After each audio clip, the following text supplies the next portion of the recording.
कि गंगा जी तो कटान करते बड़ी माने सब लोग इन्हें के लोग माने भगवान के भरोसा जी बाबा। जी जी एकदम एकदम हमनी के भगवान के भरोसा बन जा हमनी के माँ दुर्गा चाहे ब्रह्मचारी जी फेकू बाबा कटिया बाबा के सानिध्य से हमनी के बचलो बनी जा। यहाँ के तो लोग बेटी में मिलल बा गंगा जी के दरिया कतनो आवेला तो हमनी के खूब खुशी से पौरे नहीं जा तरे नहीं गाँव के लोग ओ पार के लोग डराला कि कैसे रहे लो हमनी तो खूब खुशी से रहे नहीं जा माने ओ पार के लोग दे ओ पार के लोग डराला हमनी के खूब खुशी से गंगा जी में पौरे नहीं जा खेले नहीं जा कूदे नहीं जा यह जन्म कर्म के बा ऐसा हमनी कोनो नमस्कार, हम ब्रजेश राय और वो सब देख रहल बनी दियारा भोजपुरी।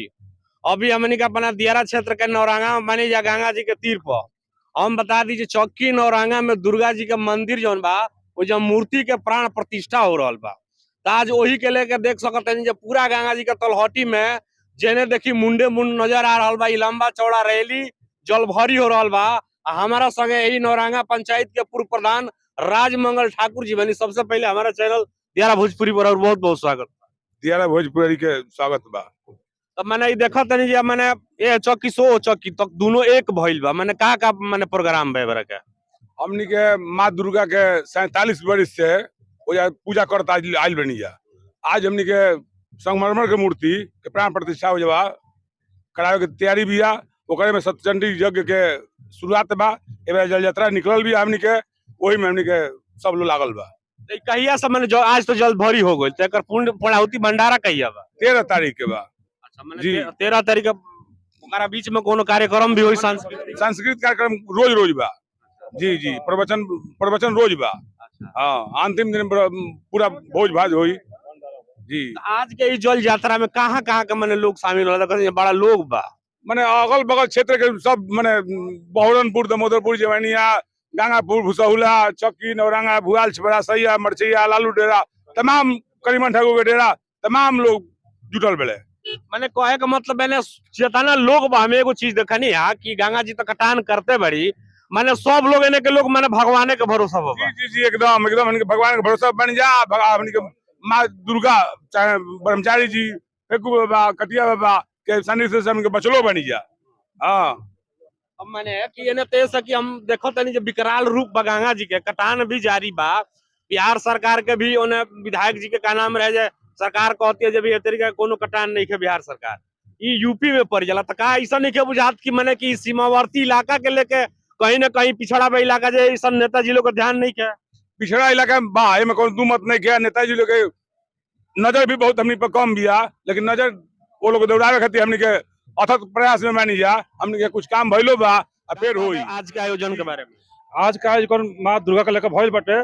सतरंगी महायज्ञ के शुरुआत बाटे 5 तारीख से लेके और दिनांक 13 तारीख तक। बीच में कार्यक्रम बाटे प्रवचन बा शाम के दिन भर पूजा पाठ चली शाम के प्रवचन हुई और अंतिम दिन 13 तारीख के बृहद रूप भंडारा हुई। तो माने हमनी के दुर्गा जी के प्राण प्रतिष्ठा बा। कहे का मतलब दुर्गा जी तो हर साले साले उनको मूर्ति बनेला लेकिन एजा माने बाकी पत्थर के मूर्ति बना के एक ही प्राण प्रतिष्ठा कर दो साले वाला तूल बनना रहे। 47 वर्ष से माँ दुर्गा के मैंने मूर्ति बना के पूजा होता मिट्टी के मूर्ति लेकिन अगले एक साल संगमरमर के मूर्ति आयल बा और माँ दुर्गा के वही से प्राण प्रतिष्ठा हो रहा बा यज्ञ हो रहा बा। तो ऐसे हमने का आग्रह बा सभी क्षेत्रवासी से जे आप लोग 13 तारीख के बृहद में पधारी और माता जी के जलपान प्रसाद ग्रहण करी। बिल्कुल बिल्कुल देख सकते हैं कि बड़ा लंबा लाइन बा। जब हम बता दीजिए जल भरी में हाथी घोड़ा ऊंट माने जरा पहले जौन व्यवस्था बा बुलेरो पैदल मोटरसाइकिल से मर्दे मेहरारू लइके फैके के बाकी नहीं के रह गइल। पूरा दियर के लोग जौन बा कि जल भरी में शामिल भइल बा।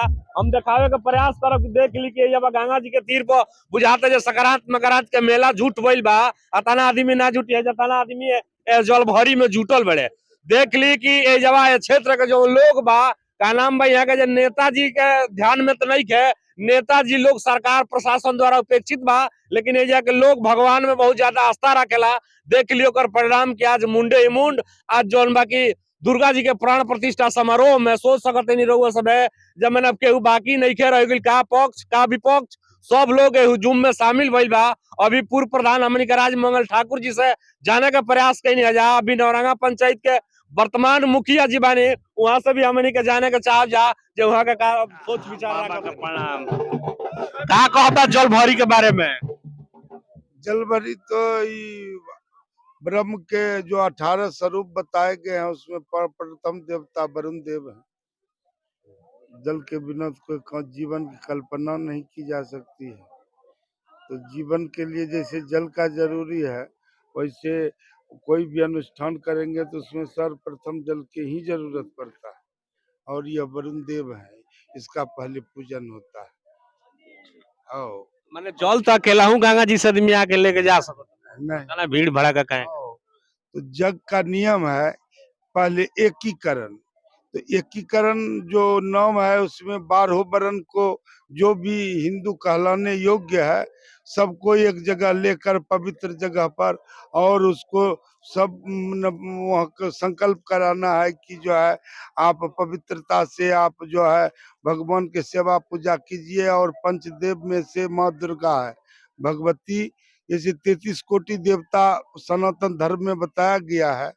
तो उसमें 5 देवता अधिकृत हैं जो पूजा जब भी वैदिक रूप से पूजा होगा इस 5 देवता का पूजा होगा। और उसमें दुर्गा माई भी है, शंकर जी भी है, विष्णु भगवान है, गणेश जी हैं, जो भी हैं। तो ये पंचदेव का पूजा होता है। तो माँ भगवती की प्राण प्रतिष्ठा हो रही है और उसमें वरुण देव ब्रह्म में सबसे बड़े होते हैं। मतलब इनकी से कोई कल्पना ही नहीं है इसके बिना। जहाँ जल नहीं है वहाँ कोई कल्पना नहीं है। भले लोग जल ले जा करके जी रहे हैं वह बात अलग है, लेकिन जल ही जीवन है।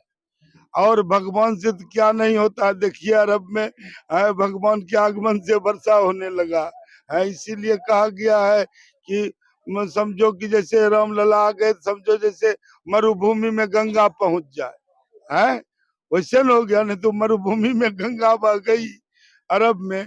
ये सब क्या है, ये सब एजा तो गंगा जी मैंने एजा के लोगन के जिंदगी डोल के ले बड़ी साले साले कटान बाढ़ से मैंने परेशान रहते।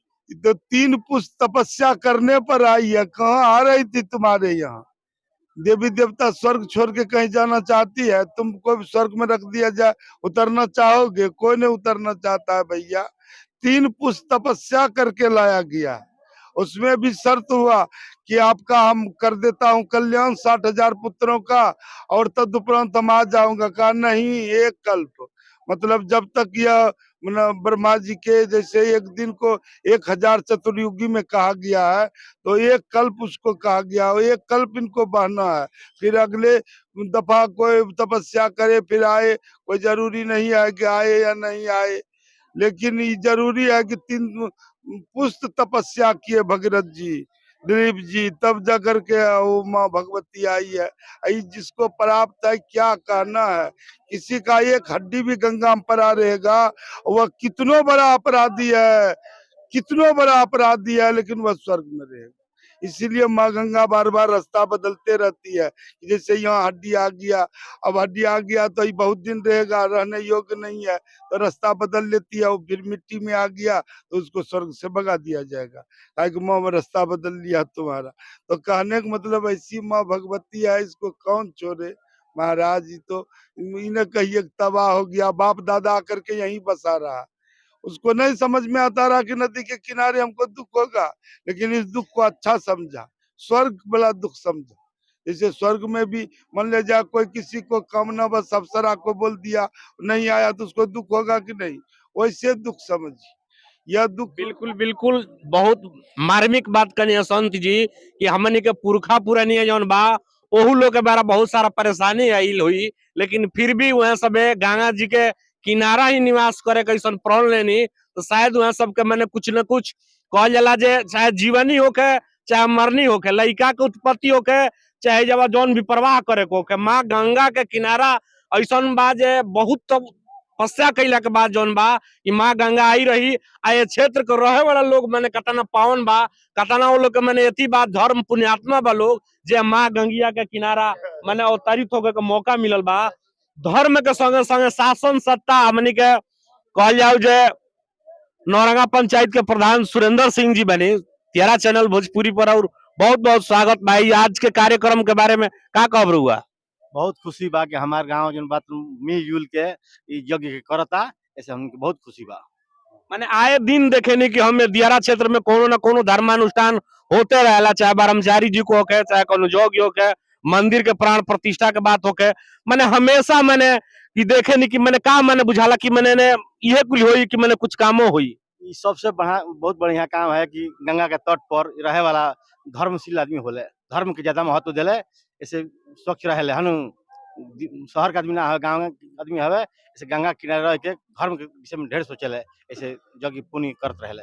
मैंने रउआ तो एगो प्रधान बनी तो मैंने कतना परेशानी होला गंगा जी के कटान के लेके, जब काटे लगेली तो बुझाला जो त्राही में थरा डोली गइल बा, मैंने का अब का हुई। ना हमनी के यहाँ के तो लोग मिट्टी में मिलल बा, गंगा जी के दरिया कतनो आवेला तो हमनी के खूब खुशी से पौरे नहीं जा, तैरे नहीं गाँव के लोग, ओ पार के लोग डराला कि कैसे रहे लो, हमनी तो खूब खुशी से रहे नहीं जा, ओ पार के लोग डराला, हमनी खूब खुशी से गंगा जी में पौरे नहीं जा, खेले नहीं जा, कूदे नहीं जा, यह जल में करम बा, ऐसे हमनी कोनो कष्ट नहीं है, माने कतनो ढाई लगे ना कोनो कष्ट नहीं है, गंगा जी हमनी के तो बपे दे रहल बड़ी, हमनी के हरदम रह इनके संगे। का कहब बने आज के अनुष्ठान के बारे में? हमारे वैदिक सनातन परंपरा में कण कण की पूजा है, जल की पूजा है, पृथ्वी की पूजा है। तो कहने का मतलब कि किसी धार्मिक मांगलिक संस्कार में, धार्मिक और चाहे मांगलिक हो, सबसे पहले जल की पूजा, वरुण देवता की पूजा है। आप सुनोगे जल ही जीवन है, जल नहीं तो कुछ नहीं। तो इसलिए उस परंपरा का निर्वहन करते हुए सबसे पहले हम किसी धार्मिक कार्य में पहले वरुण देवता का पूजन करते हैं और उसके बाद कोई धार्मिक कार्य करते हैं। और जहाँ तक किसी सिक्के के दो पहलू, आपने कहा कि कटाव हो रहा है, तो किसी सिक्के का, चाहे किसी ब्रह्मा ने जब सृष्टि किया है तो गुण और दोष, चाहे मनुष्य हो, देव हो, दानव हो, मानव हो, चाहे कोई भी हो, गुण दोष सबके अंदर होता है। तो जहाँ हानि है, लाभ है, सुख है, दुख है, तो इससे कोई वंचित नहीं है और होना भी चाहिए। और गंगा माँ तो जगत जननी है, इनकी पूजा होनी चाहिए और होता रहे, ऐसा हम कामना करते हैं। और ये बहुत अच्छा सनातन धर्म की परंपरा से आज यात्रा निकला है, ऐसा निकलता रहे, ऐसा अनुष्ठान होता रहे और हम आनंद लेते रहें। बहुत अच्छी बात है, सबकी पूजा हो, सबका सम्मान हो, ये भारत की सनातन परंपरा है और उसी कड़ी में हम सब जुड़े हुए हैं, सब बैठे हैं और ऐसा होता रहे, ऐसी हम कामना करते हैं। जय श्री राम। बिल्कुल बिल्कुल, बहुत सुंदर। हमनी के सनातन संस्कृति में पेड़ पौधा पत्थर तक के पूजा होला। यहाँ के का नाम बा कि जौन गंगा जी के जौन बा कि पावन जौन नगरी भी धरती बिया, नौरंगा नगरी। बता दी कि जौन नौरंगा बा, बड़का नौरंगा हो आ छोटका नौरंगा, यानी कि चौकी नौरंगा कहाला। शायद वो बिहार में पड़ जाला, बड़का नौरंगा यूपी में पड़ जाला, दोनों में पड़ला। मैंने उन्हें बिहार में पड़ जाला, इन्हें यूपी में पड़ला, मैंने कि सीमावर्ती इलाका है, यूपी बिहार से सटल दोनों इलाका बा। आई जब के प्रधान जी के हमनी के लई कहीं से इनका में नहाइले बनी जा, पवरले बनी जा, हमनी के डर ना लगेला, ओ ऊपर वाले लोग के ज्यादा डर लगेला। तो आज की वीडियो में इतना ही। हम ब्रजेश राय, देखते रहिए दियारा भोजपुरी। बहुत बहुत धन्यवाद।